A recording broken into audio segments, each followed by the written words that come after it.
Hello my art-loving friends! I just watched a video today by Lily Moon Art where she was swatching a Paul Rubens professional watercolor palette and she had trouble with 3 of her colors.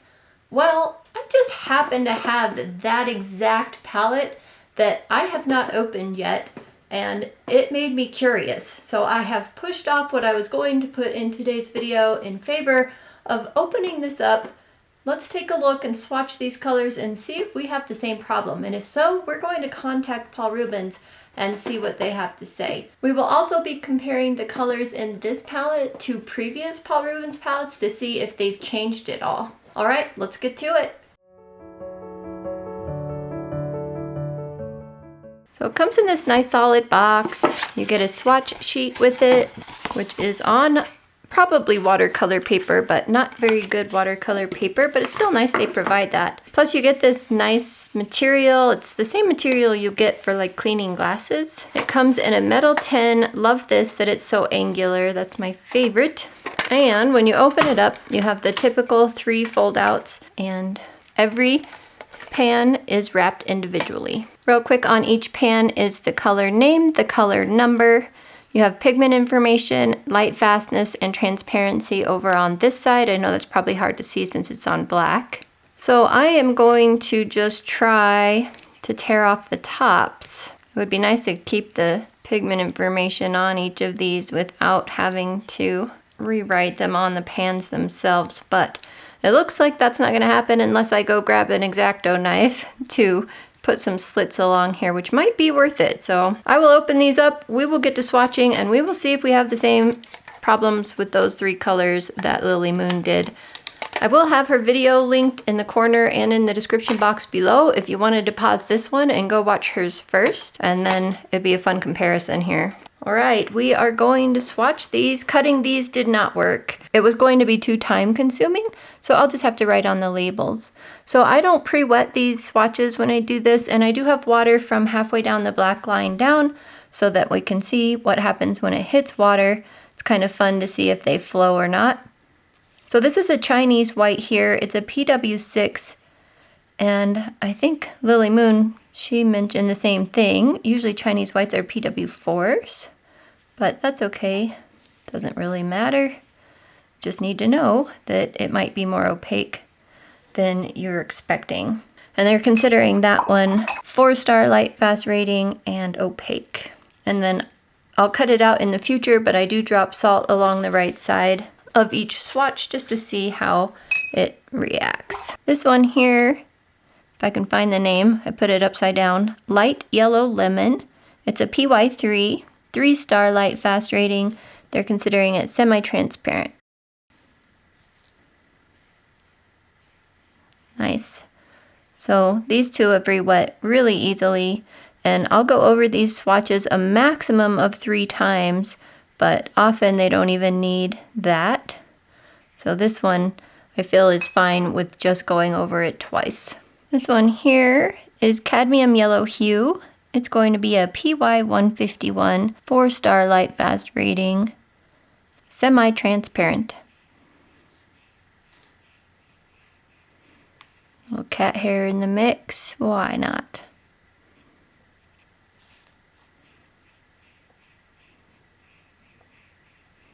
This one is Indian Yellow. This is a color I'm really glad to have. It's nice if you want to paint foxes in particular. Anything that needs this bright yellow orange.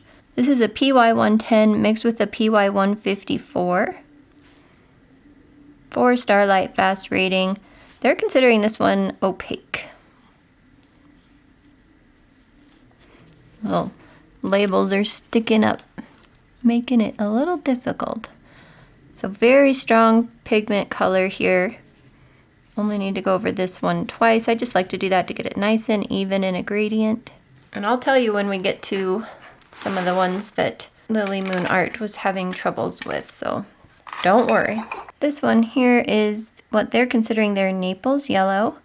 It is a PW6 mixed with a PR242 and a PY42.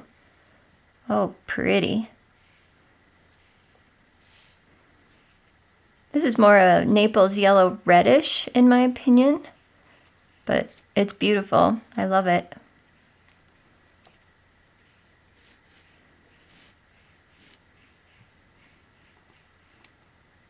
Four-star light fast rating and opaque. So this next pan, when I opened it, it came with this weird coloration on it. So I'm going to see if I can pull that off, which means I am pre-wetting this one, but we don't need whatever that color contamination on it was, unless that's part of the mixture of the color, and I'm not really sure. So this one they're considering just orange. It's a PO71 3-star light fast rating, semi-transparent.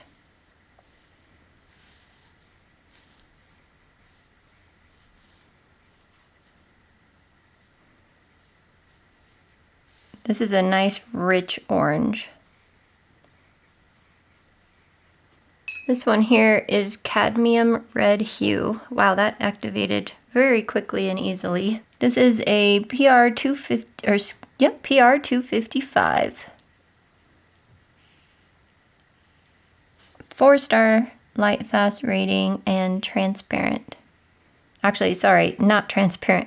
They're considering this one opaque. I read the label incorrectly there. Beautiful, rich red. Like true red. I got over there accidentally. Oh well. This one is the carmine. See how easy that activates. PV19, 3-star light fast rating, and they're considering this one semi-opaque.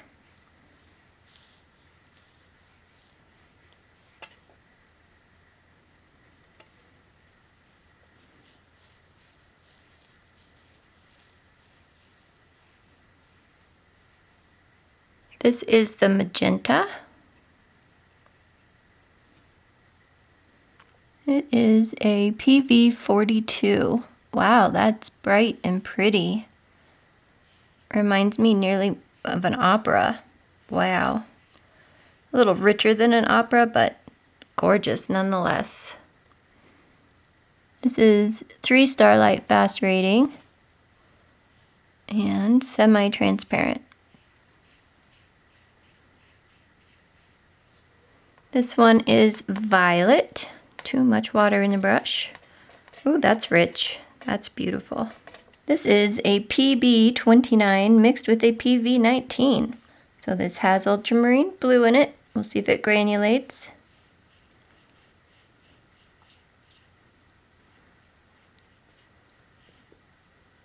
Beautiful. Okay, we're at the first one she had trouble with. This is indigo. Let's see. I think we're having the same trouble. It'll be hard to tell until we actually put this down on paper, but let's see. Yeah, it's just light and weak. You saw how easily the others activated and how deep of a mass tone we got?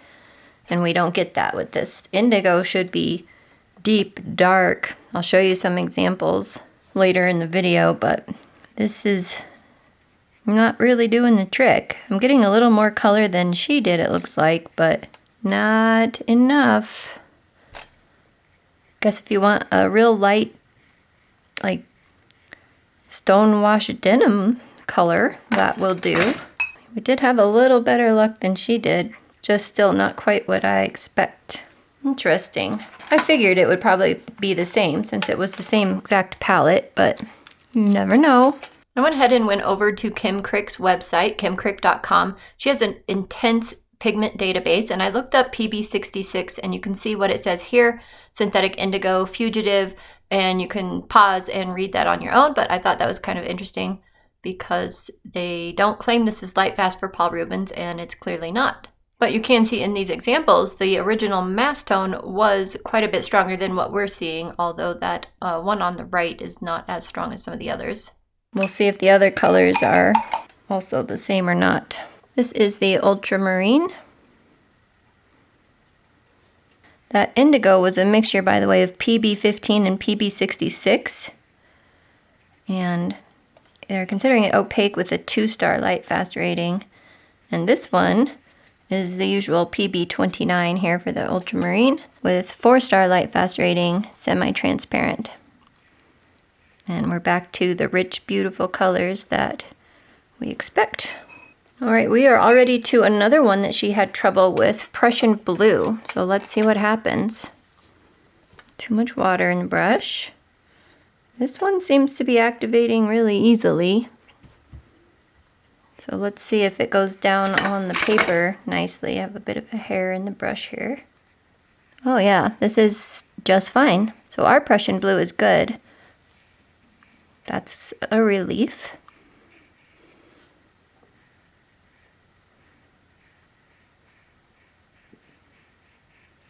That one only needs those 2 coats paint there. This Prussian blue is a PB27, 4-star light fast rating, semi-opaque is what they're considering it. It doesn't look opaque to me. So looking back at the indigo, it's actually quite a beautiful color. Even though it's not as dark and rich as one might expect it needing to be, it is still very, very pretty. I'm not gonna be sad about having it in the palette. I will just know that it may take a couple of coats to get a deepness that I like. This next one is cyan. It's a PB15.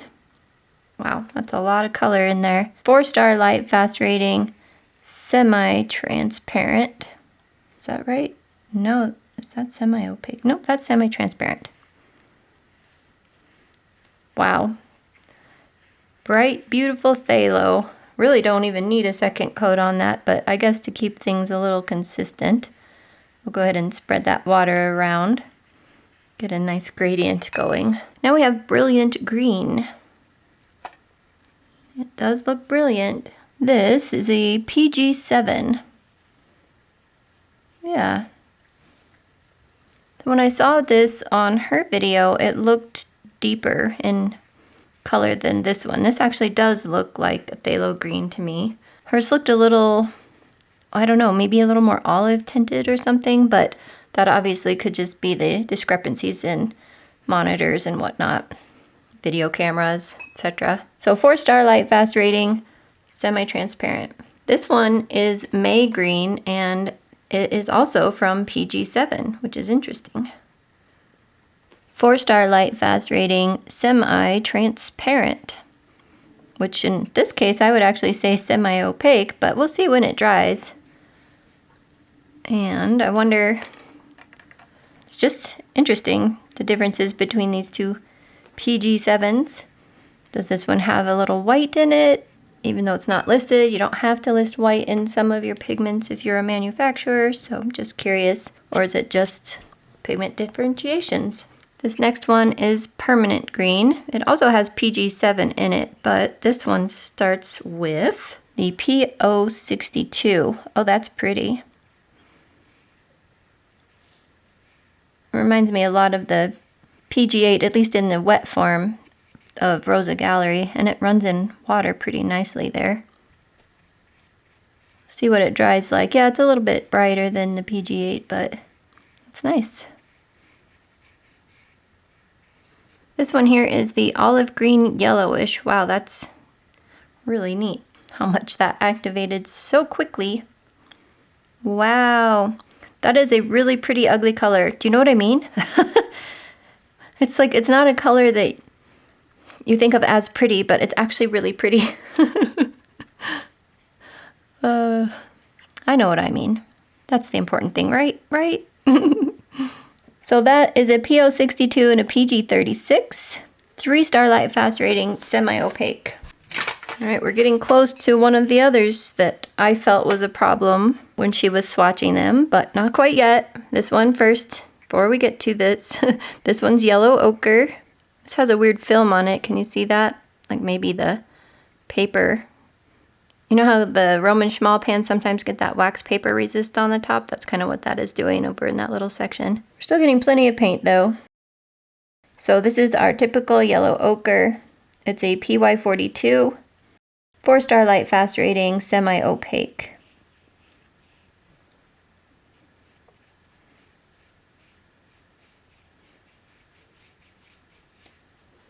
Okay, we're on to one she had trouble with. Well, she wasn't sure. She didn't really call this one out, just that it had weird particles in it when she swatched it, and I kind of felt like it wasn't right. This is Burnt Umber.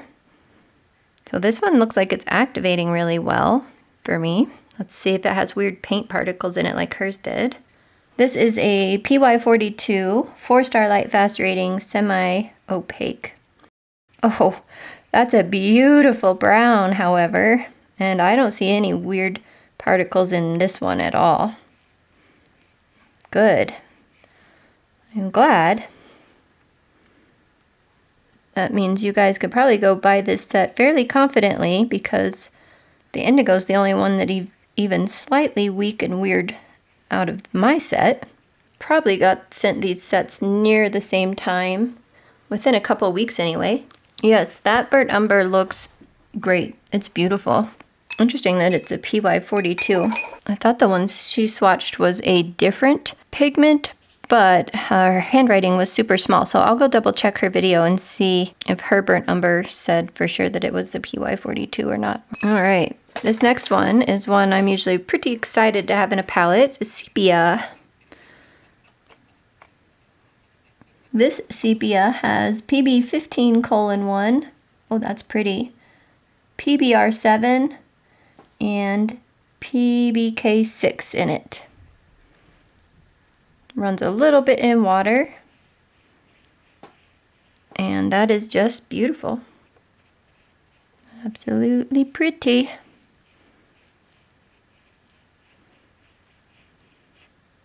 Next up here is English Red.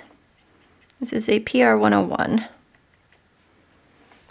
4-star light fast rating. Semi-opaque it says. Now this one seems a little weak, but let's give it another chance here. Oh no, it's fine. It just needed a second to wake up. Wow, yeah, it's fine. Next up here is Payne's Gray, usually one of my favorite colors to have in a palette. This is PR101. Oh goodness, that is deep. Didn't expect that quite off the bat, but anyway, PR101, PBK6, runs a little bit in water, and PB29. That's rich. That doesn't even need a second coat, but we'll go ahead and spread this water out more evenly. Beautiful. It's definitely, so far, in its wet form anyway, a very black leaning Payne's Gray. But we'll see. We'll see if any other colors come out. This one here is black. PBK6, 4-star light fast rating. They're considering this one transparent.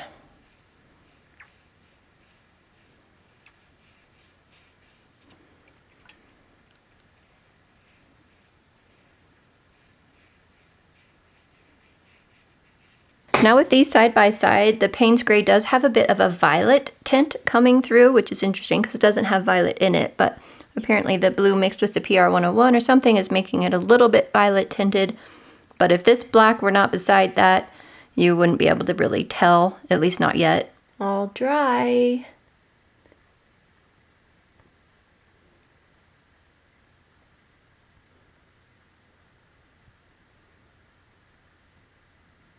These are very pretty colors. Even that indigo, like we talked about, it's too light, but it is pretty. Ultramarine blue has some granulation in it. This doesn't have as much granulation showing, but you can see a bit of the color separation between the violet and the blue. That's quite nice.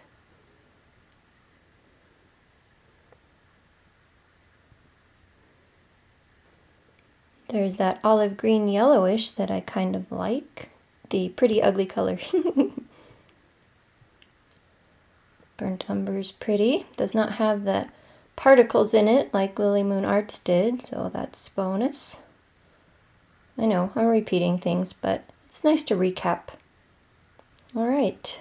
We are going to be comparing these now with this set, and I could not find online which generation this set is, but this is the one they considered their emerald set, and they thought that they were more unique colors, although it looks like we have exactly the same colors in this set as we do in this set, so that's interesting. I did have the first generation of Paul Rubens paints. Unfortunately, I didn't realize they would keep changing the color options and maybe even the formulations, and I gave them to my daughters-in-law. So if I had known they were going to keep changing them, I might have held on to them for comparison's sake, but that is okay. I can always borrow them from the girls if I need to. So on the left will always be the new set, and on the right will be the emerald set. These two look exactly the same. In fact, almost all of these look exactly the same.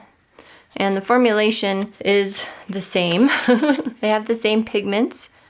Not really seeing any difference in all of these with the exception of the indigo, which we will get to here in a second.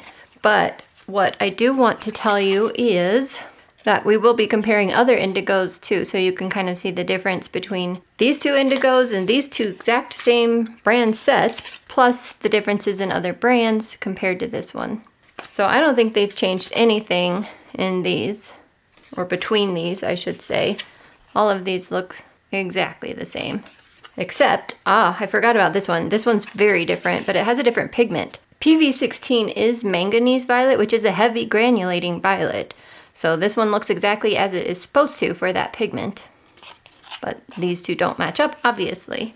All right, now here's where they differ. The strange indigo we got, which still is a beautiful hue, but this is what it looks like easily in the other set without having to really jam your brush into it. It activates to this beautiful dark blue immediately, whereas this one you saw. Same formulation as well, PB15 and PB66. So we'll keep these aside and compare these to a couple other brands here in a second. Ultramarine. If anything, this one's a little deeper, but I may have just gotten more paint on the brush at the time. It's a little hard to say. As far as hue, they look exactly the same. Prussian blues don't look the same. Again, this one looks just a little bit deeper and darker, so maybe this one is a bit lighter. Lily Moons just had weird particles in it that made it look kind of strange. It was kind of off color. So I guess I was wrong in the beginning when I said they all look the same. Not quite. Cyan, Brilliant Green, the May Green, Permanent Green, that's a pretty color. Olive Green Yellowish, Yellow Ochre. These might look a little different than each other, but again, it could just be a difference in the amount of mass tone that I got on the brush.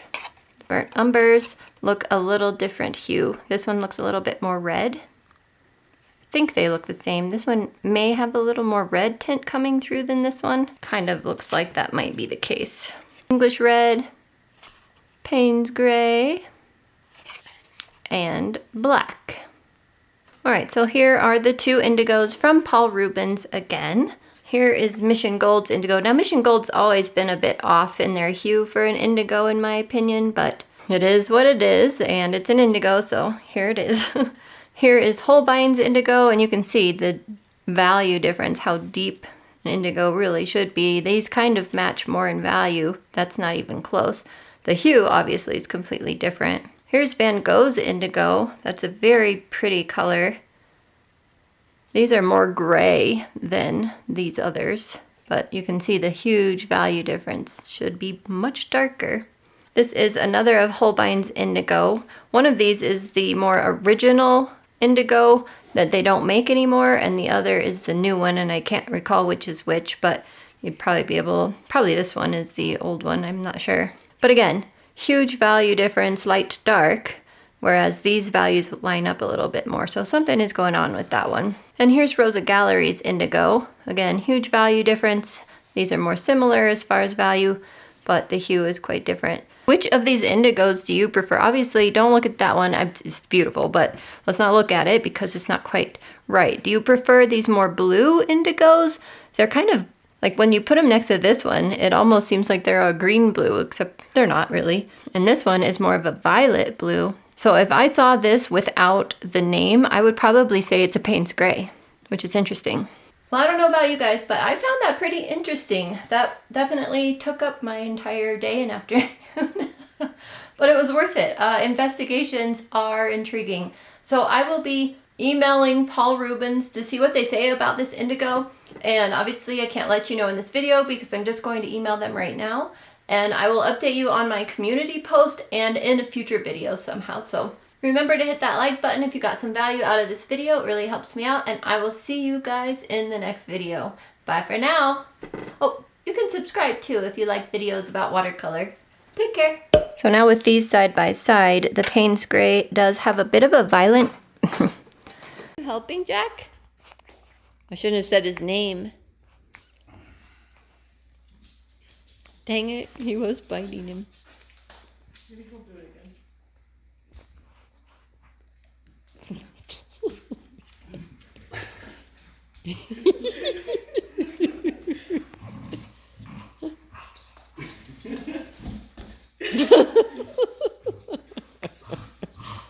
Your dog is so helpful. Jeez.